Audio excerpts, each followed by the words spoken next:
Hello, listeners, and welcome to the Downright Upright Show, the place to go to hear out loud and proud what Minnesotans are thinking. And I'm your host, Philip Anthony. I'm so happy that you've chosen to join us today, and I hope you're all doing fantabulous. And Austin, fantabulous is a combination of fantastic and fabulous put together twice as nice. I love it. That's the greatest word ever. I love it. Somebody introduced me to that word, and I've been using it ever since. My special guest today is DFL Minnesota's 2nd Congressional District Chair. That's a mouthful, but we'll call it CD2 from now on. Her name is Austin Ballhagen. Did I pronounce that correctly? You got it. Perfect. Ballhagen, yeah. And Austin is going to talk to us today about things that are happening around CD2 and about current events. So welcome, Austin, to the Downright Upright Show. Thank you for having me. It's great to be here. Oh, it's a pleasure. Before we talk about your duties and accomplishments as Minnesota's 2nd Congressional District Chair, blah, blah, blah, CD2 chair, can you tell the listeners about where you were born, raised, went to school, and whatever else you would want to share, to add to that? Yeah, I'd be happy to. I am originally from Iowa. I'm not a Minnesota native, but my partner and I have called Minnesota home for the last 12 years. We moved up here after college. We went to Iowa State University together, and that's where we met. He moved up here for grad school. He's a marriage and family therapist. I moved up here as I was interning with Planned Parenthood at the time, and doing some work with them in the 2012 election later on. And we've stayed ever since, and we absolutely love our home. We live in Eagan, and it's a great place to be. So, yeah. How's Minnesota different than Iowa? Can you expand on that? She's laughing. Many ways, many ways. Well, just give us one or two, that you feel that are. Minnesota is a great place to raise a family, and that's not a knock on Iowa in any attempt to be a cheap shot. Mm-hmm. But there's a lot more opportunities here. I was really blown away when we first moved in terms of just the differences in education, the differences in economic opportunities. I'm from a very small rural community, and even just the cities are so, not every city in Minnesota. There are certainly rural areas that don't have the same advantages, but where we're at in the Twin Cities, it's really an amazing community with fantastic resources for people. The folks that we live with, that we live around, are wonderful, and I couldn't imagine living anywhere else. Yes, Iowa is a beautiful state. I've been there. I mean, the people are very kind, and I would love to go. Have you ever been to the Iowa caucuses, or when they have the corn dog things and they all the candidates there and you get to talk to them and ask questions? Have you ever done that? Yes, and it's really incredible, the stark difference. In Iowa, candidates line up to talk to you. They want, you can go on a Saturday to a pizza ranch or a diner or a coffee shop, and you might be one of 5 people, and candidates are begging for your time because they want to talk to you in leading up to the caucuses. And here in Minnesota, it's like, oh, I got to pay to go see somebody at an event. It's really very different. It's very intimate. Yeah, that's what I heard. I would love to do it one day. Maybe you can come with me. I would be happy to take you. I would love to go because I have my little podcast machine here, and I could interview people, and you can show me the places that we should be going and where we can find the candidates and all this stuff. So, yeah, I'll keep that in mind. Can you explain to the listeners what part of the Twin Cities CD2 encompasses, and has it changed over the years, or it's been the same, or what do you think? So CD2, we are Minnesota's 2nd Congressional District, and we actually encompass a broad area. Parts of it are suburban. We go down into rural areas as well. We include all of Dakota County, all of Scott County, parts of Washington County, parts of Rice County, and all of LeSueur County, Minnesota. So it's a pretty big area. Yeah. There are 14, at the state level, there are 14 state Senate districts that are whole or in part in CD2, and there are 22 House districts that are whole or in part in CD2. And we've always had some areas that are split between congressional districts with CD1 and CD4, but post-redistricting, so that happened 2020, there was redistricting. We had new maps for 2022. When that came out, there's a record number of House and Senate districts that are split between the congressional districts. So it's definitely changed. Our map shifted a little bit to the west from where we used to be, and we lost areas that we had in Goodhue County.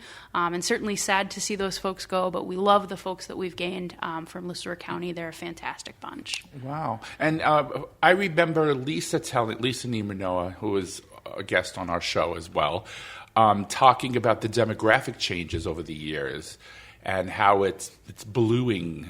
The area's bluing. Don't you love that word, bluing? Yes. It's becoming blue. I mean, great. I mean, so what do you think of, have you noticed that as well? That's my question. There has been a shift, and certainly in the northern portion of the district, we've got, and it's moving south, right? There's communities in Apple Valley, communities in Lakeville that are growing and changing and becoming bluer. Lakeville has exploded in terms of population. Yeah. It's huge compared to what it used to be. On the whole, in terms of the shift from what we noticed with demographic changes and voter preference changes, CD2, the Cook Partisan Index has now changed a little bit, and it's now predicted. Recently, they announced it's a likely Dem for 2024, but a lot can happen between now and then. Sure. And many things can change. We're really truly the last battleground district left in Minnesota. Sure. And in recent elections, CD2 has been one of the closest races in the country in some cycles. It's been one of the most expensive races in the country in some cycles. It's certainly not something that is safe or that should be taken for granted. So. Yeah. I love how more diverse it's getting. You know how the other side always talks about wokeness and like, what you woke. But I don't know about you, but I think wokeness actually just means, loving your neighbor, being more, kind to people that are not like you, and accepting them for who they are. Isn't that what it is? I mean, so Absolutely. Why would you be against that? It can be really uncomfortable, I think, for some people to be in a place where they recognize even things that weren't intended to be hurtful or harmful are hurtful and harmful to many communities. Mm-hmm. And it's hard for people sometimes to sit with that and make change. And change can come from discomfort, though, and it's incredibly important that people take that into account. Yeah, because I've read somewhere that people that live in urban areas, cities, I guess you would call it, are encounter different religions, colors, races, sexual orientations, whatever. And because of that, they bring humanity to those people, to each other. And they say, oh, she's kind of nice. And I never knew that, I never met anybody that was blah, blah, blah, fill in the blank. And I think that's why I think our cities are so, what's the word?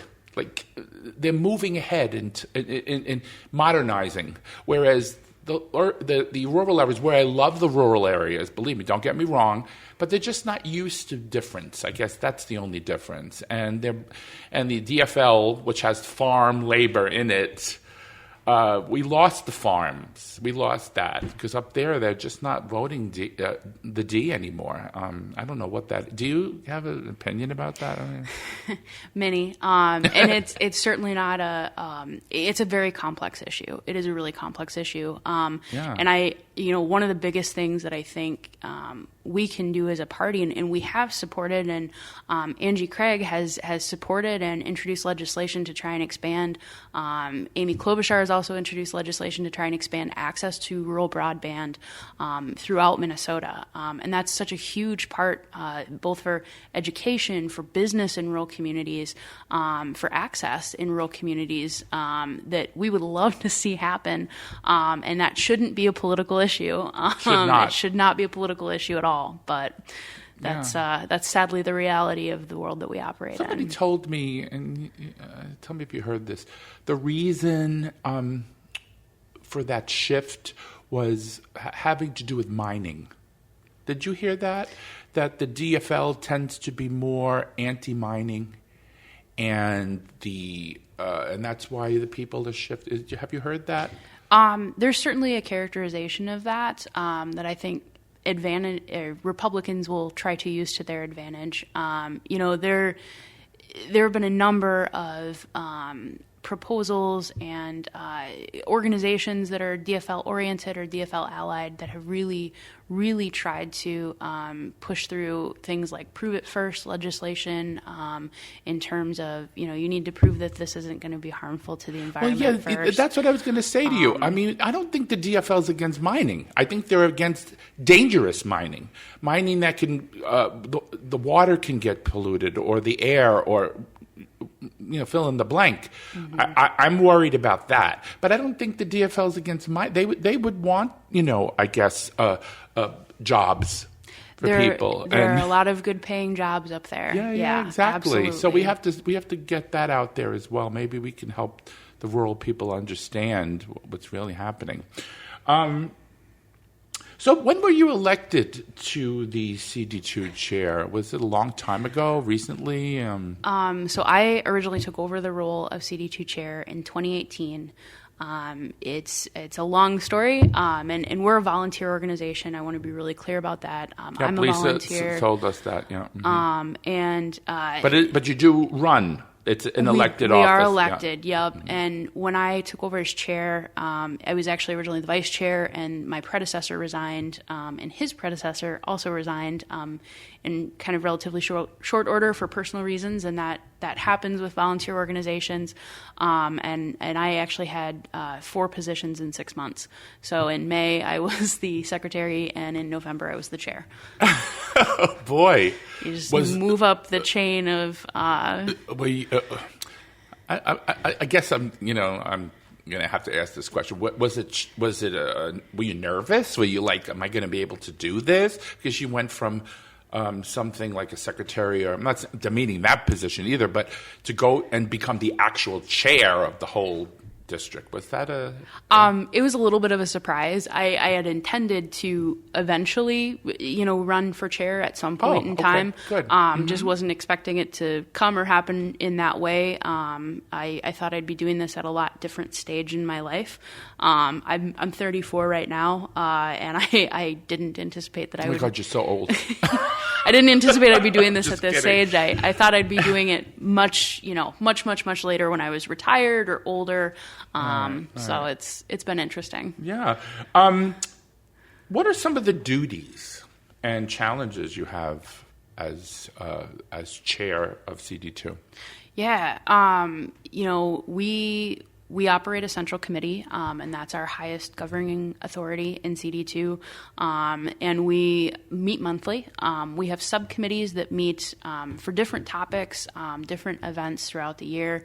We hold fundraisers to raise money for ourselves. In addition to my role as Congressional District Chair, through that I serve on a number of committees at the state level, including the State Central Committee, the State Executive Committee, and there are many subcommittees there as well that do work for different DFL topics or issues or events that arise. I was on a call last weekend, and one of my colleagues joked, it's always a good night when there's only one DFL committee meeting. So it's kind of the way it goes. in terms of challenges, we have a fantastic group of volunteers that step up, but not every part or pocket of our district is the same. And there are a lot of different, I call them pockets, but a lot of different pockets throughout the district where the needs of that district might be different in terms of their ability to have fundraisers or a pool to pull from, or their election needs might be different. The voters are different in different portions of our district. So it's trying to bring people together in a way that, our primary goal is to elect a DFLer to Congress or re-elect a DFLer to Congress in our case now that we have that seat. And then a secondary goal is to support our other DFL candidates up and down the ballot. And then kind of a third aspect of the job that isn't necessarily directly in support of financial contributions or volunteering, but there are things called letters of support that candidates can get in terms of helping them buy access to resources they can use for door knocking and sending out literature. And in order to do that, to get access to those resources, somebody kind of has to be the governing authority to call a meeting and vote and say, yes, this person aligns with our values, and they're going to be somebody that we think should be able to get that, or no, hey, this person isn't. And the congressional district, in some cases, falls into that role of being the person to facilitate it. Mm-hmm. I suppose, moving up the ladder helped you too, because you were watching the former chairs and what they did. So it's kind of, you were shadowing them in a way, right? Yeah, and I've had the pleasure of being a secretary, a communications officer, a vice chair, and now a chair for this organization. So for example, a person like me, if I ran for chair, that would be the most ridiculous thing because I have no idea what I was doing. Not necessarily. So you'd have to do something lower than that, and then watch the chair and then learn. See what I'm saying? Maybe that's a better, progression. There's certainly a lot of advantages to that. We also have folks that have stepped up into roles that are just so wonderful. And I want to be really clear to anybody listening. If you're thinking about running for something, just do it. Mm-hmm. Absolutely do it, because, it seems a lot scarier than it really is. And it's certainly, nobody is perfect. I'm not a perfect chair. There are mistakes I've made and a lot I've learned in that role. But folks should really just step up and do it, because everyone is somebody that just said, hey, yes, I will take this task on, or I will help. Very rarely are people in these roles there because they had some big grand ambition. It's almost always people that, man, I got a lot of other things. I got kids, I got school, or obligations, but they're willing to give their time because they feel it's so important to do this. Mm-hmm. Well, we'll be talking about events that are coming up in the future. And if anybody's listening and they want to run for something, you will be there, and you can guide them and show them the ropes, because you're the best. I mean, you really are, from what I'm hearing. Kind. I've met you, full disclosure, I met you at an event, and you were very engaging and very, very knowledgeable of what you're doing. So, thank you. And that's why it's a pleasure having you here. And I was seeking you out. Well, thank you. You bet. So, since you've been CD2 chair, what are some of the accomplishments that the DFL could promote? Anything you want to bring out there and out of the shadows that we've accomplished as DFLers? Absolutely. It's amazing that at the state level, it's amazing that we have the trifecta. We've passed things like the Crown Act has been signed into law. Can you explain that to the viewers? Yeah. The listeners. So the Crown Act is all part of ending discrimination based on hairstyle and hair practices. That. Absolutely. I will share as a parallel between my home state of Iowa and my chosen home state of Minnesota. For many years in Iowa, you couldn't even legally operate a shop doing braids or natural hairstyles. It was illegal under Iowa law. Yeah. No way. Really? Yeah. So it's incredibly important that we end discrimination based on hair. That's wild. Goodness. Yeah. So the Crown Act is in a free country, so-called quote unquote free country. We can't even wear our hair the way we like. Right. Oh, my goodness. And so, yeah, I think it's incredible that the DFL passed that, because that should never be a political issue. I didn't even, yeah. The infrastructure bill, making sure that our roads and our bridges in Minnesota are safe is incredibly important. We've got banning conversion therapy.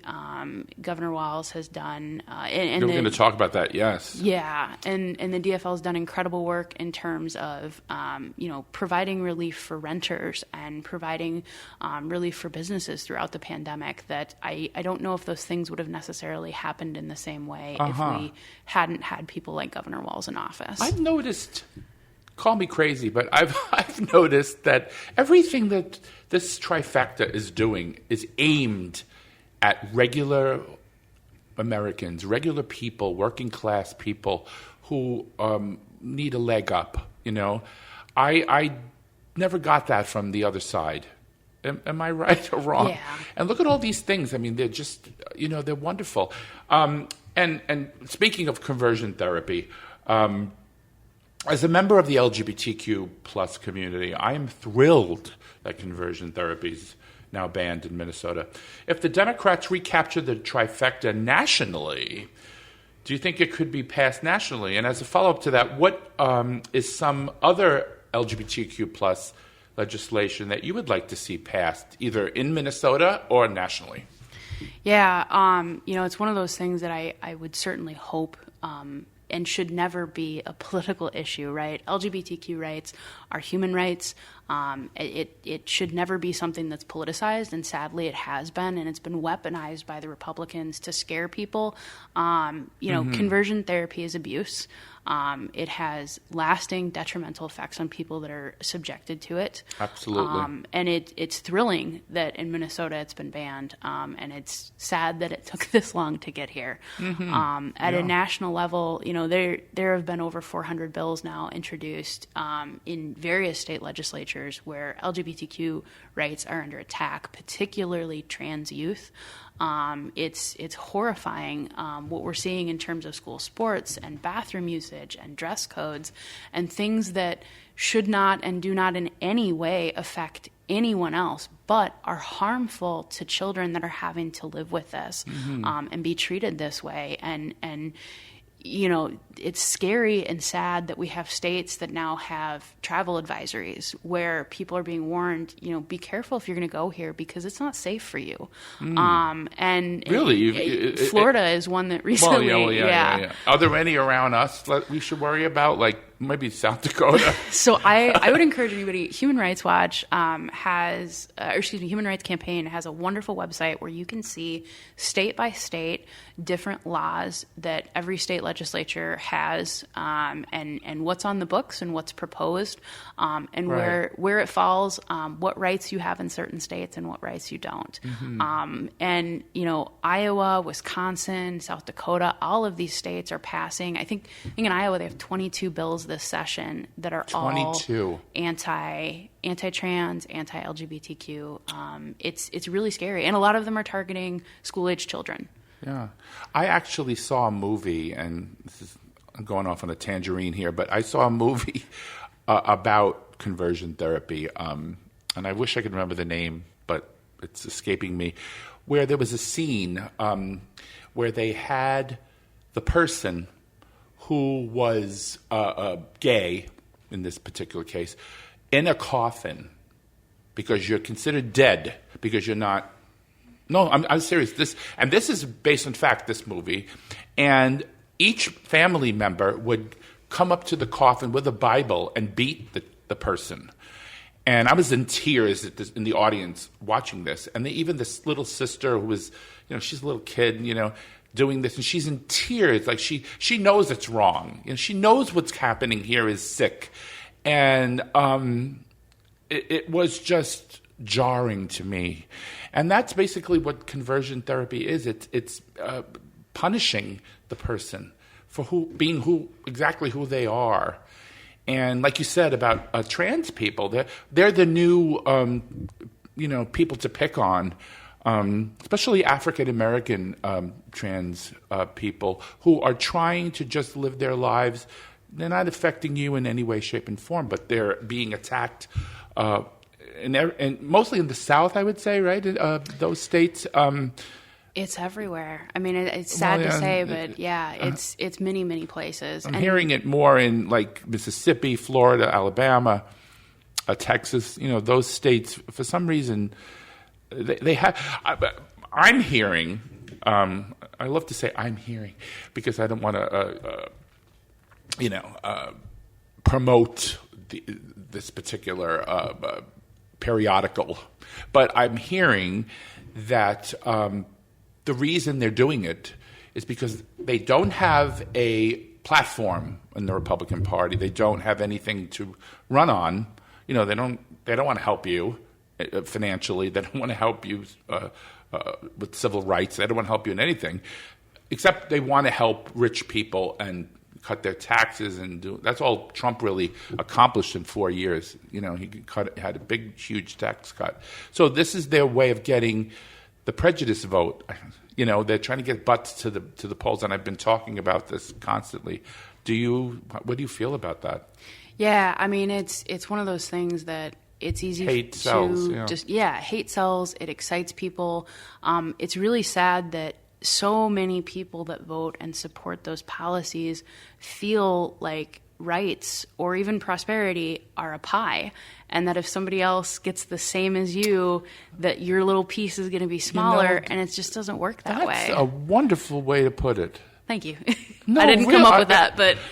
I never thought of it that way. That's a great way to put it. That the pie, you're still going to get your pie. Mm-hmm.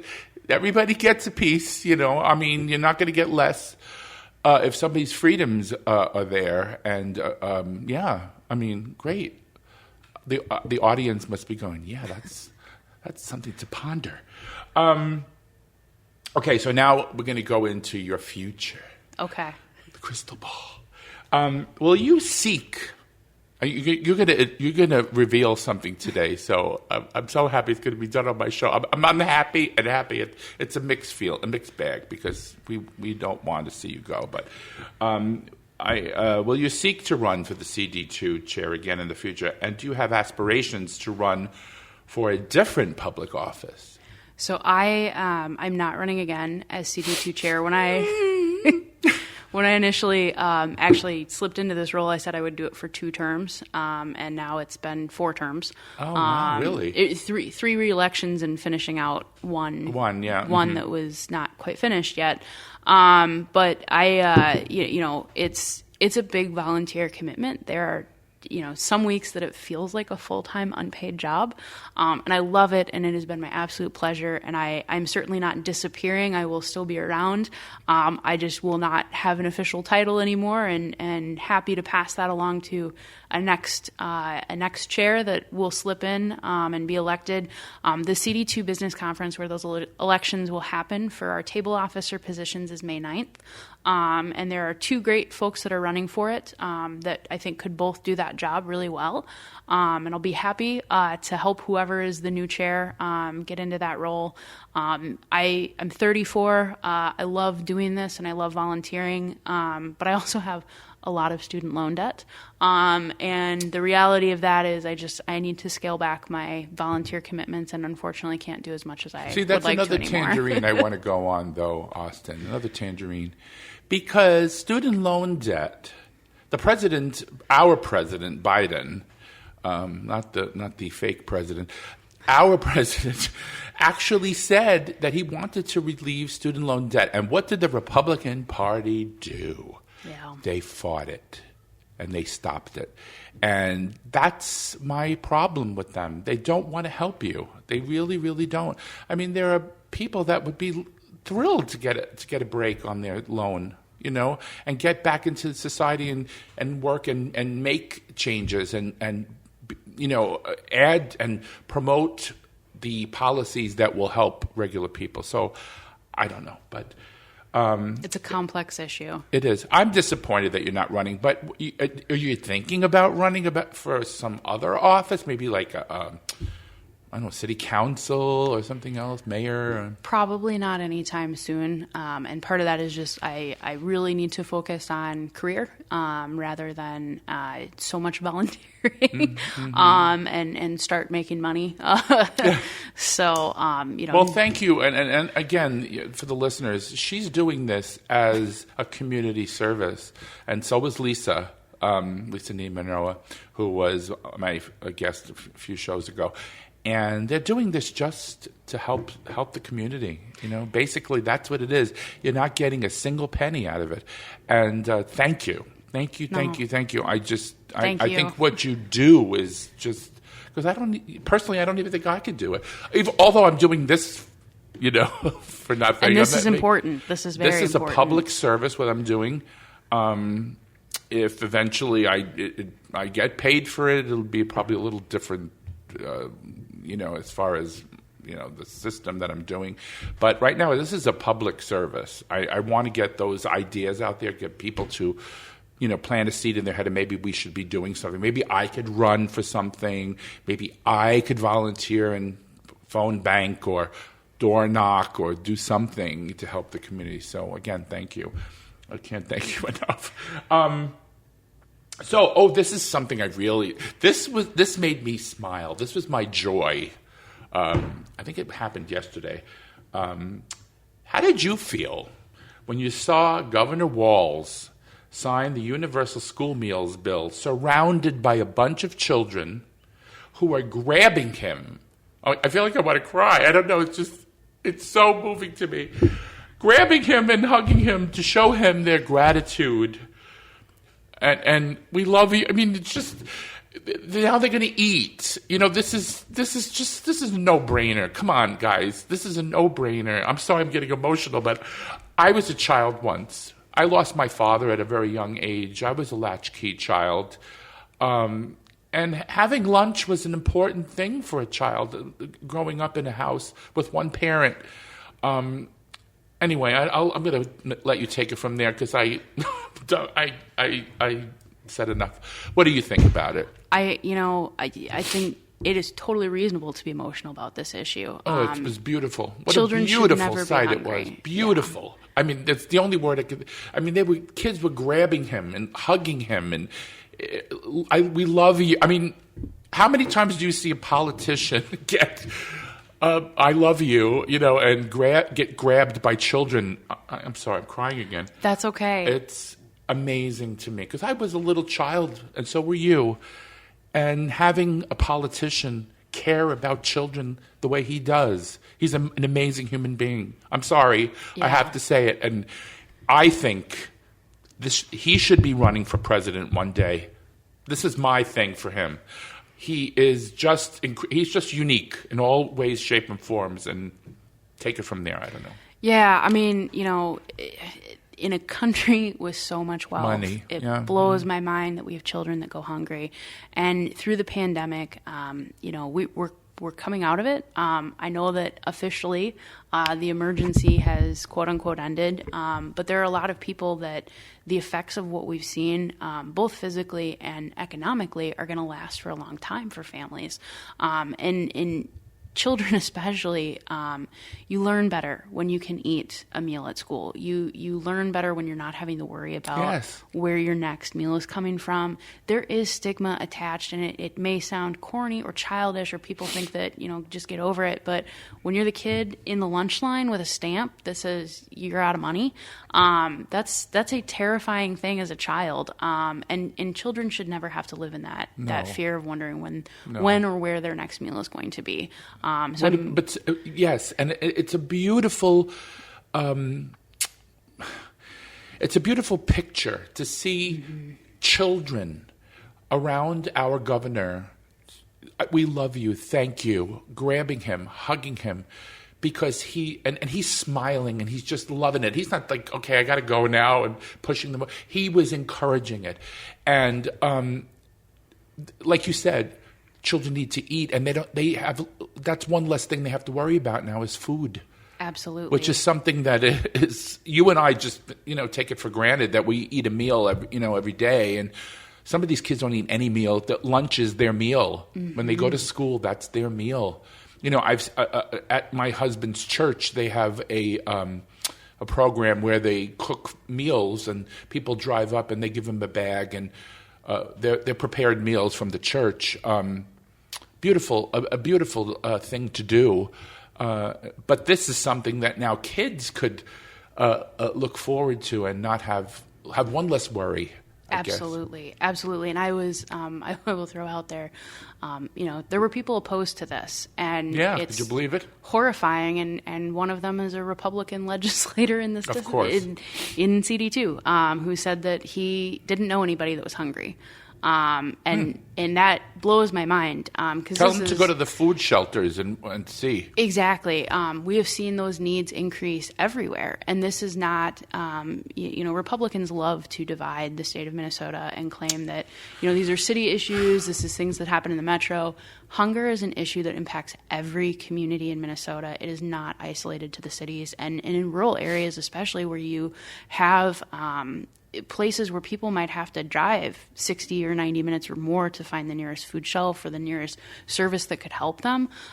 It's incredibly important to rural communities that we provide this. Absolutely. Well, thank you for sharing that.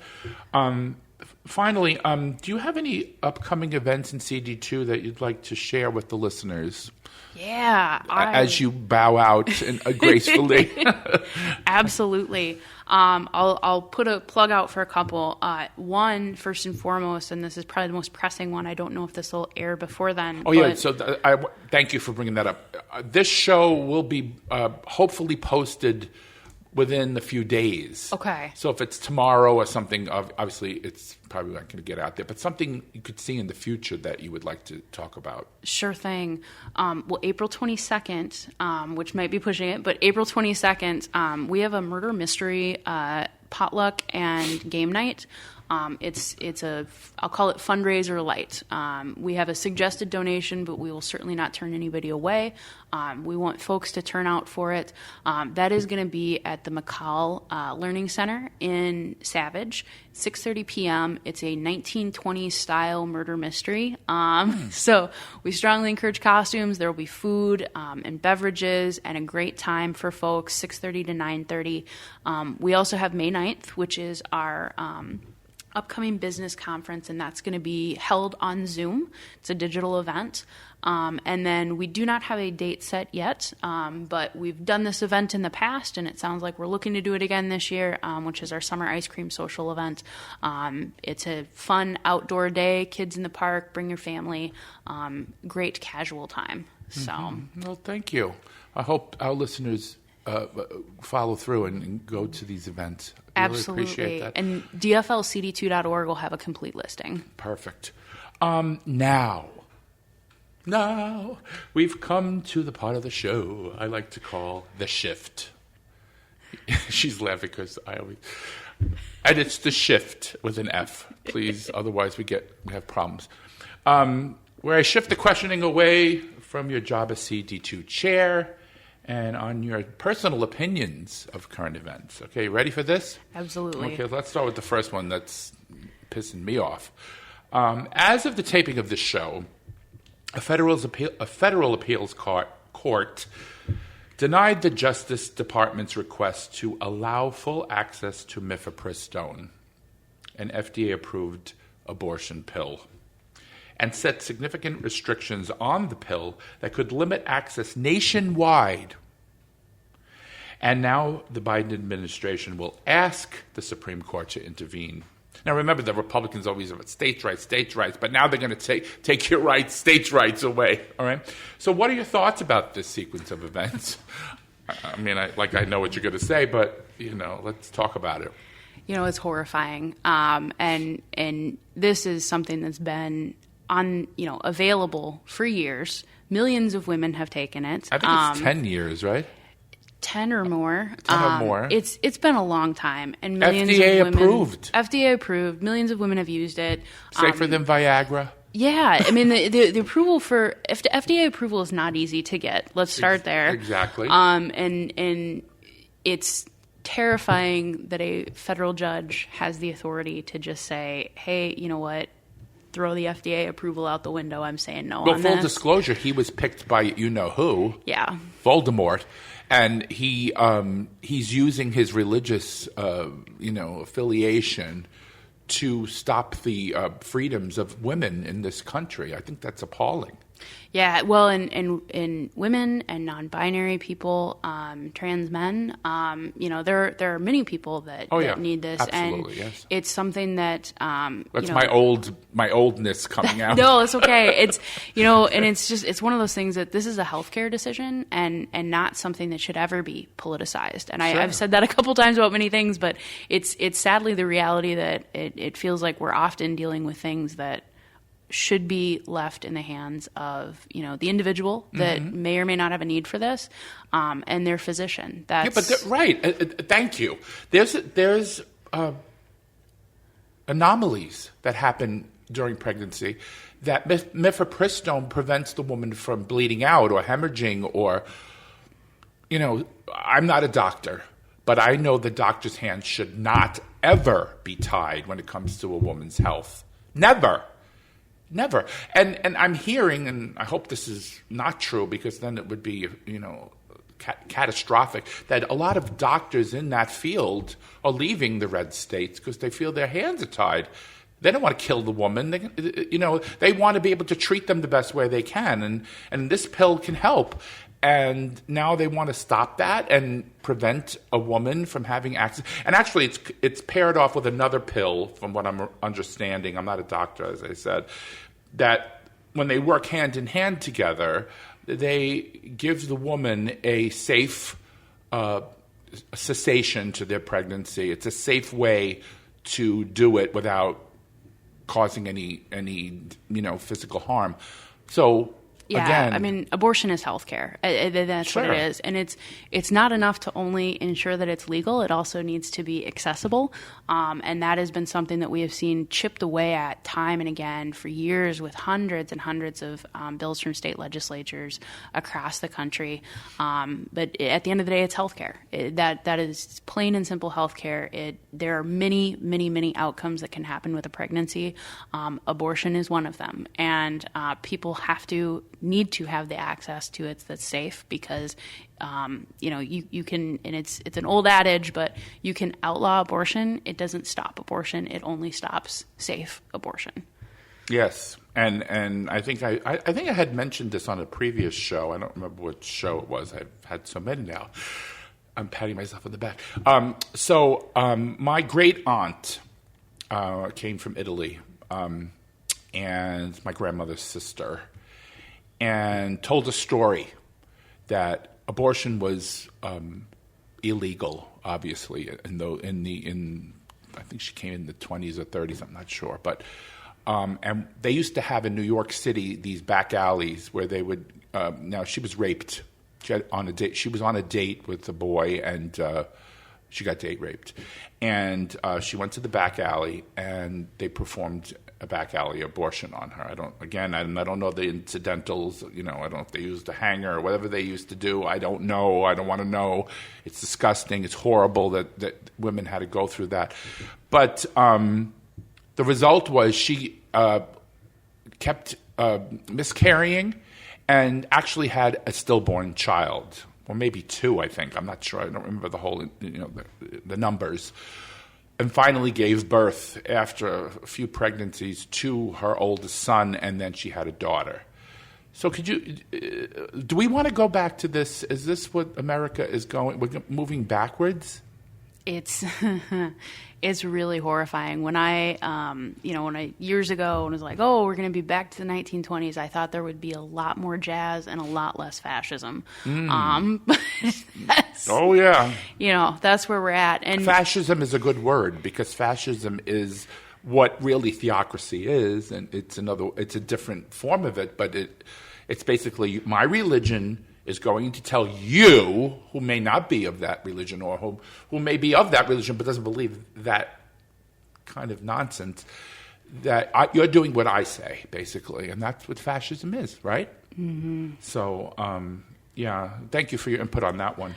And now we're going to move on to Voldemort, who we all love. No, I'm just kidding. What they used to call him? Cheeto in chief or something? Twitler. They had so many names for him, but Putin and the Ritz. I like that one. The big news is that our former president was indicted by a grand jury in Manhattan and was subsequently arraigned, making him the first president ever to be disgraced in such a manner. Do you think this will guarantee him the nomination for president for the Republican Party, or will it do the opposite, in your opinion? What do you think? I don't know. And I say that because there is both isn't. Wow, I can't talk. There both is and isn't a lot of time to the election, right? It's exactly. kind of a weird way the timeline works, but there is still a lot of time. And I think this was said on NPR way back. I'm going to make a generalization, and it is certainly not all people of a generation, but there is certainly a correlation for a generation of people that tend to more heavily favor and support ex-President Trump.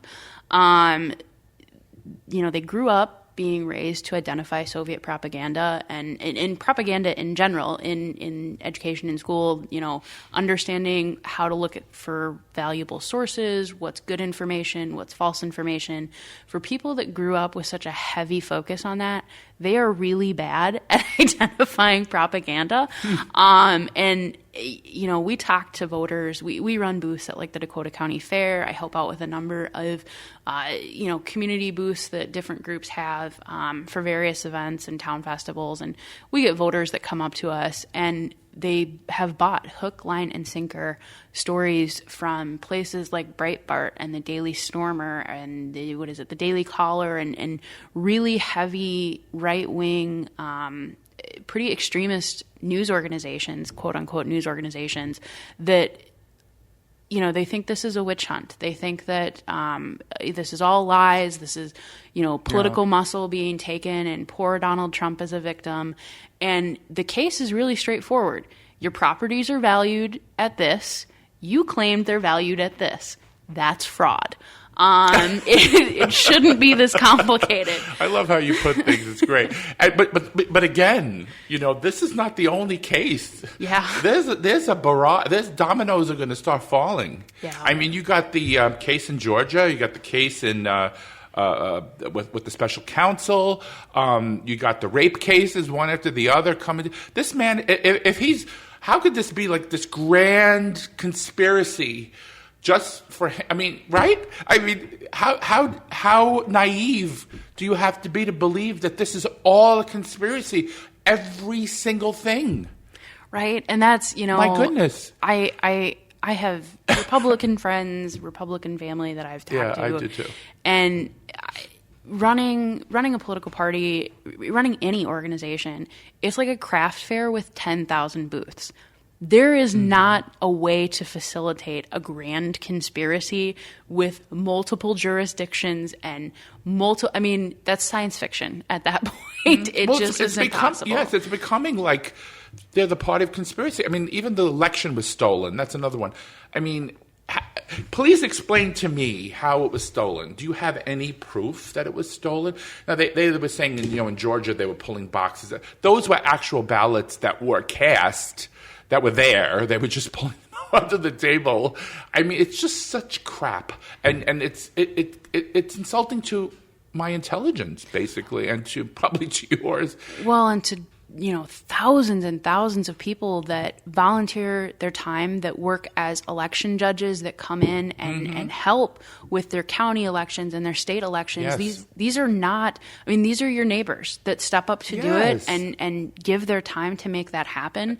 And to tell them that they were part of some conspiracy, or that they did something wrong, or that they were trying to defraud the public, you're saying that to your neighbors. And these people, they don't look at you and say, oh, we're just going to only put Democrats to run the elections in this country or in this county. It's people from all parties and all walks of life. Yeah. And that poor woman in Georgia, that she had to move and change. Yeah. they were calling her and telling her we're going to kill you and your daughter and all this. I mean, is this what we're coming to? That you're doing a job, you're volunteering your time like you're doing for a community service. And now people are going to start thinking twice. Maybe I don't want to do this. Maybe, you know what I'm saying? And and this is not a good thing for a democracy. What's her name? Ruby something. I can't remember her name. But I'm bad with names. She was literally in tears, the poor woman. I mean, she was getting calls and threats, and all she was doing was doing her job.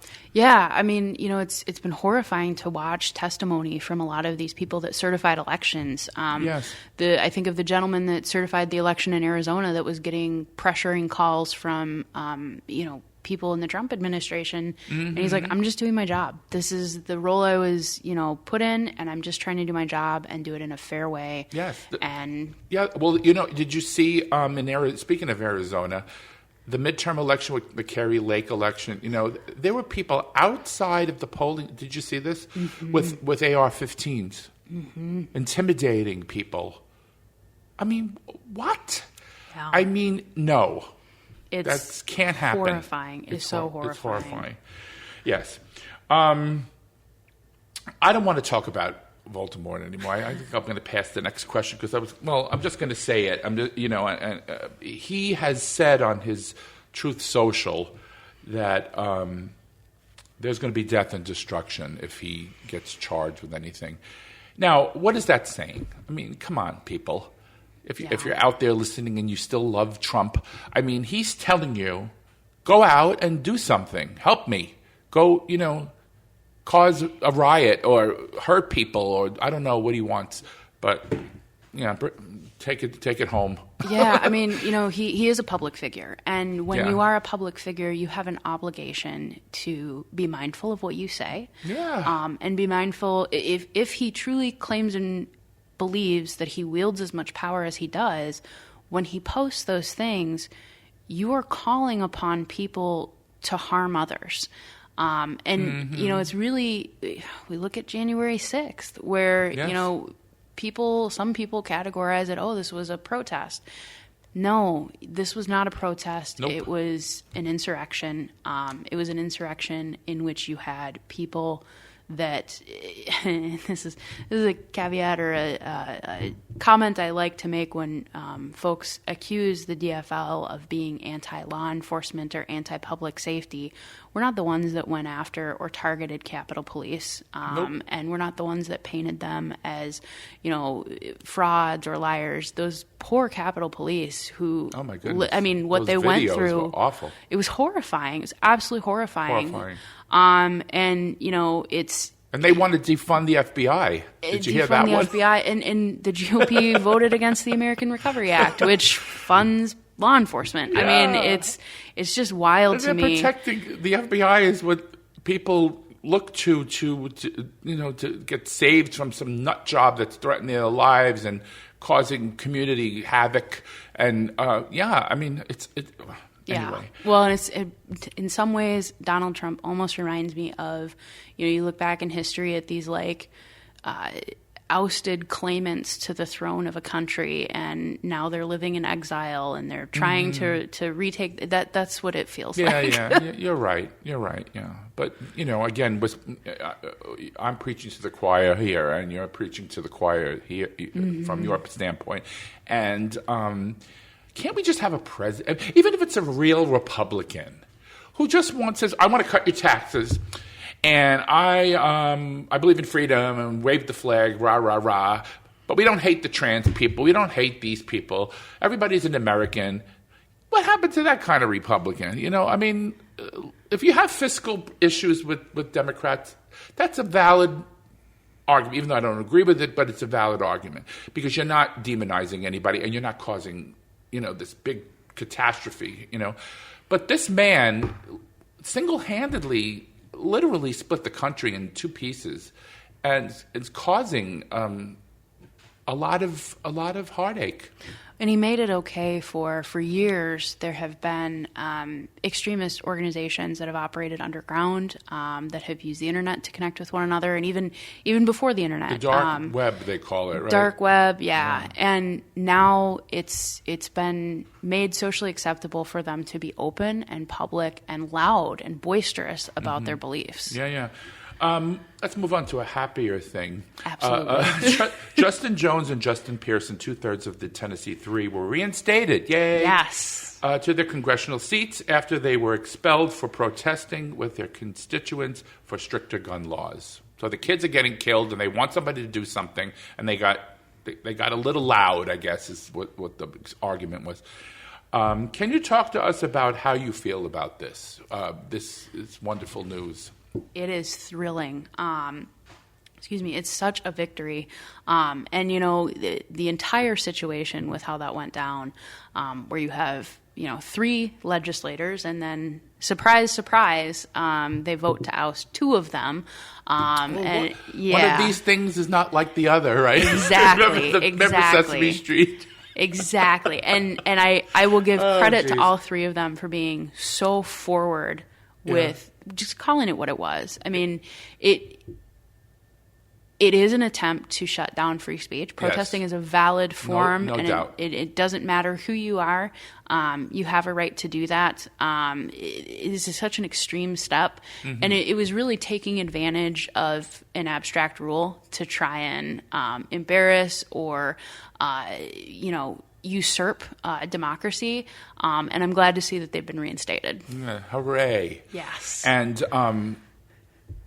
the wonderful thing too was I saw a video. I don't know. Maybe you. I would encourage my listeners to go on YouTube and watch this. It was beautiful. It was spontaneous, actually. Justin Jones was in an airport. Did you hear about this? He was in an airport, and guess who he runs into? The biggest civil rights person you would ever think of that's still alive, actually, from the 60s, Joan Baez. Oh. And is that what you were thinking, or you would think I would go somewhere else? I was thinking something different, but go ahead. Okay, well, you could tell me what you were thinking. And guess what? They were singing "We Shall Overcome" together on a video. Oh, my God, was that beautiful? That's absolutely beautiful. Because she was... she was marching with Martin Luther King. She was friends with Martin Luther King. She was like his, right-hand person. And now to come, full circle here with Justin Jones and sing the same song, and which has the same spirit. It's a beautiful thing. But what you were thinking of something else. I was thinking of a different video, but no, I mean, that's beautiful. And we see this. It's sad to say that we are still dealing with these issues. We're still grappling with so many issues that people, it's comfortable and it's nice to say that we've come a long way, but in many ways we haven't. And to see elders in that community that, were there on the ground now, metaphorically, symbolically passing the torch to a next generation is really incredible. Mm-hmm. Yes, absolutely. And we were talking, let's go back to, this is one of my last questions here. Yeah. I'm enjoying you. I would love to have you on every show. We were talking about, Voldemort running, and do you think he's going to be the nominee? If all of this happens and he gets, indicted by multiple courts in multiple jurisdictions, and he's not the nominee, who do you think would be the nominee? That's a great question. I don't think Ron DeSantis, personally. I think because he's too Trumpy, and why have Trump light when you can have Trump? And if you can't have Trump, you might as well get somebody else. So absolutely. And there's, I think there's a reckoning coming within the Republican Party that they're going to have to make a decision for themselves. And we have seen, I know Republicans that have said, whoa, Trump was too extreme for me. And they're not ready to give up on their party or their values, but they did vote for DFL candidates in the last couple of cycles because they were concerned about the direction. And I think that we're going to see, and I don't know how that's going to shake out. They're either going to have to make a decision if they want to take their party back and change course and change direction, or if they're going to embrace it. And sadly, we've seen a lot of Republicans, either retire or dip out or not run again, or lose, where they've been primaried by really radical candidates and they've lost. And it's sad whenever that happens anywhere, but also this is the creature you created, and now you've got to live with it. And I will say it's terrifying to me that the DFL works so hard. Nobody outworks our candidates. We get outspent by Republicans, but nobody works harder. And that's from local party units, through the state party, through the coordinated campaign, through the individual campaigns. And we work so hard. And the Republican Party in Minnesota has had a lot of issues. They've been rocked with scandal. Their last convention, scheduling oversight, they had to be out of the building at 6 o'clock, and they didn't have an endorsement yet. And they're kind of a hot mess. And they still manage to pull the votes that they do is pretty terrifying to me. I mean, that tells me that we can't let up. We have to push forward, and we cannot take anything for granted. Good point. Yes, absolutely. And then going on the other side. Now, President Biden is not in the race right now. He's not. He hasn't announced. He has a 40% approval rating. And I think it's mostly because of his age. I don't think it's because he did some quite great stuff. I think people have issues. Maybe he's getting too old and he may not be able to handle another 4 years. And he keeps procrastinating, saying, "Oh, I'll run. I'm intending to run, but I'm not announcing yet." Do you think he's going to pull something and not run? Do you think? I don't know. I'm getting that because why you just don't say you're running? I mean, I don't know. Maybe I'm crazy, but maybe he's going to pull a rabbit out of a hat or something. I don't know. I think that he's running until he says he isn't. Yeah. Because I he's chomping at the bit. Gavin Newsom is chomping at the bit. Yes. That man wants to be president so bad. He's a young version of Kennedy for me. He's like, well, Kennedy was young too, but he's just a bulldog. He's like Trump on steroids, but from the left. I love that about him. But I don't think he's going to run though if Biden runs. I think he said that he's going to stay out of it. Yeah. But I don't know. Biden is just keeps hesitating. I don't know if he's going to do it. I don't know. And I certainly I'm just a volunteer in Minnesota. But I think if it were me and I were in that position, there might be some strength in not announcing anything yet, and staying focused on, hey, I'm focused on the job, not the election. Because there is it's really right. It's hard to run for election. It's hard in a different way when you're in office because there's really strict boundaries between what you can do as a campaign and what you can do in your role that you're elected to. I have met Joe Biden. I've had the pleasure to meet him several times. It was many years ago. I met him when he was vice president. Okay. When he came to Minneapolis. Yeah. And he, he is an incredible man. I will say that. I think that he's an incredible man. He's inherently a good man. I kind of equate him to Jimmy Carter in that respect, because Jimmy Carter doesn't have an evil bone in his body, and I can't see, and they keep trying to pin Joe Biden as this horrible human being. He's swindling money, and he's doing, the right-wing talking points, and I just don't buy that. So he is certainly. I don't agree with everything 100%, and there are things I wish he would push more for. But me too. Yeah. He is a good person, I think. And absolutely. Best intentions. Absolutely. Well, unfortunately, we've come to the end of the show. And for more information about Austin Ballhagen, you can follow her at austin@boldnorthfilms.com. Is that right? That's my email. Yep. Okay. Or on Twitter at @Ballhagen. If you go to dflcd2.org, that's the CD2 website, and they will have more information if folks are looking to get involved with the 2nd Congressional District. Okay. All right. Awesome. Is there anything else you want to add before we close out? I would just say if you have ever thought about running for something or wanting to be involved and been scared that you don't have the experience or the skill set, just do it. Just do it. Don't hesitate. Do it. Yes. Just do it. Yeah. Anyway, thank you so much, Austin, for being on the Downright Upright Show. We love you. Please come back. We got to do something else together because I see the rapport here is really great. And to our listeners, we'd like to thank them as well for spending time with us. And we want you to stay tuned for more shows. I am your host, Philip Anthony, and I hope to see you or hear from you or you hearing from me very soon. So thank you.